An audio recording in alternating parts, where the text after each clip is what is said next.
magandang araw mga kasari-sari. Ito na naman ang inyong palawenyang tindera. At syempre for today's video, i-share ko na naman sa inyo yung mga bagay-bagay na nangyari sa aking pagtitinda, sa aking pagbabantay, sa aking maliit na tindahan. Kaya kung handa ka na, umpisa na natin ang masaya nating chismis. Isang magandang hapon muli sa inyong lahat mga kasari-sari. Syempre sa mga bago pa lang sa aking channel, ako ang inyong palawenyang tindera. Ang laging dala ko ay problemang tindahan.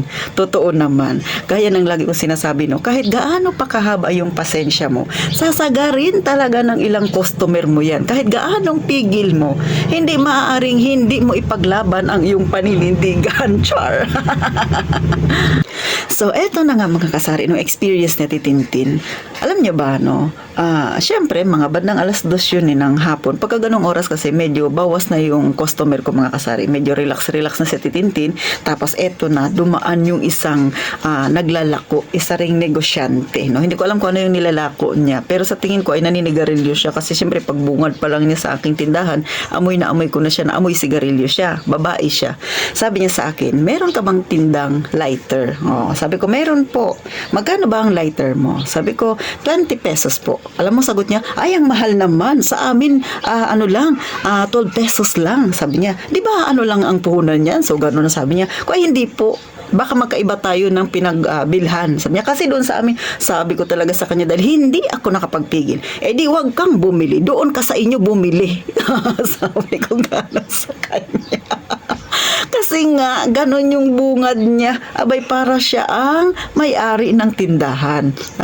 Parang siya yung nakakaalam kung magkano yung presyo ng pagbili ko ng aking paninda. Inunahan niya na kaagad ako. Sabi ko sa kanya, depende po yan sa brand ng lighter. So, yung nabili ko, mas mahal ng konti. Dahil ang puhunan ko dito ay 16 pesos. Kaya, binibenta ko siya ng 20 pesos. Isa pa, slow moving siya, mga kasari. No? So, yun ang sabi ko sa kanya. Sabi niya kasi sa amin, 12 pesos. Baka ibang brand yun, mga ibang brand yun. Sabi ko, kung gusto mo, doon ka bumili sa inyo. Hindi ko pinipilit yung paninda ko. Nagalit na si Ate Tintin kasi nga parang binabastos niya na ako. Kayo ba mga kasari, dumating din ba kayo sa punto na ganyan yung sinabi niya sa customer nyo? Kahit gaanong haba ng pasensya nyo, talaga namang umikli, saglit. Dahil sa ganitong klaseng customer. So ano yung aral na naman na makukuha natin dito? Huwag mong ipagpilitan sa kanya yung paninda mo, na mga kasari. Kung ano yung sa tingin mo ay tama, ipaglaban mo. Tindahan mo yan, rules mo yan, bahala ka dyan. Huwag yung customer yung mangunguna sa'yo na siya ang magpipresyo ng paninda mo, no mga kasari. Sa totoo lang, ito experience ko lang ito mga kasari. Hindi ko sinasabi na lahat. Pero, ito yung pansinin nyo. Kaparehas ninyong negosyante, kaparehas ninyong nasa masa rin na negosyante. Pag nagbenta yan sa inyo, tapos pag kayo yung bibili sa paninda niya, mataas din siya magpresyo. Pero pag siya ang bibili sa paninda mo, babaratin ka niya. Na-experience nyo ba yan mga kasari? Kasi ako na-experience ko yan. So, meron dito sa amin, no, mga naglalako. So, totoo mga kasari, no? Sa gaya ng sabi ko dito sa amin, yung naglalako, pag kayo bibili kayo sa paninda nung naglalako dito sa amin, taga rito sa amin, mahal siya magtinda, mga kasari. Pero pag siya yung bibili sa akin, binabarat niya ako. Pero hindi na lang din ako umiimik, pero hindi rin ako bumibili sa paninda niya. Wala rin ako sinasabi sa kanya kasi siyempre naisip ko, kaparehas kami na negosyante, no? Maliit ka man o malaking negosyante, basta parehas kayo na nagbebenta, parehas kayo negosyante. Yun yung isa sa mga na-experience ko, yun yung mga nakikita ko, na kapag kaparehas mo na negosyante, no?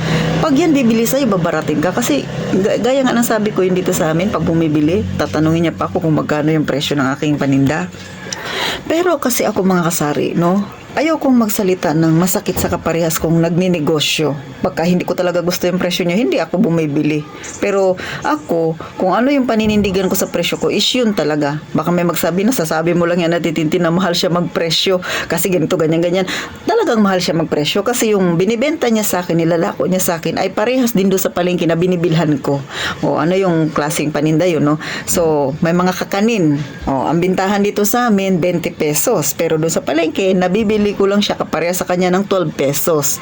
So, di ba? Pero syempre, kanya yun. Kumbaga, hindi ako nakikialam kasi paninda niya yun. Yung mahirap lang kasi, no, yung tipong pag siya yung binihalan mo, mataas yung presyo niya, pero pag bibili siya sa'yo, sasabihan ka niya na mahal yung presyo mo. Pero kung tutusin, mas mahal siya magpresyo sa'yo. Babaratin niya yung paninda mo, kung ano-ano pang sasabihin niya sa'yo. Yung kesyo, yung kakompetensya mo, ganito lang yung presyo. Bakit sa'yo ganito? Yung tipong mga ganun ba? Hindi ko talaga maintindihan yung mga ganitong klaseng customer. Nakaparehas mo rin naman siya negosyante.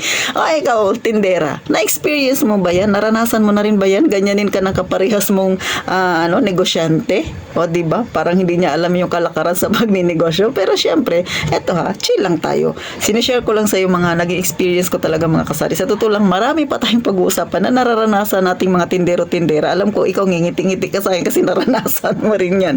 Sa mga wala pang tindahan, gusto mong magkatindahan, ihanda mo yung loob mo. Kasi yung sinishare ko sa inyo, mararanasan mo rin yan. Baka mas higit pa dyan mga kasari. Kaya kung handa ka na, magtindahan ka na para maranasan mo rin. So hanggang dito na lang ang inyong palawayan. Yung tindera, masayang talakayan ito mga kasari. Iba't ibang problema ang kinakaharap nating mga tindero-tindera. Pero wala tayong sukuan dahil pinasok natin ito. Mirisi sa ating lahat. So paano magkita tayo sa sunod na vlog ni Ate Tintin? Gaya nga ng palagi kong sinasabi, mag-iingat tayong palagi, mga kasari.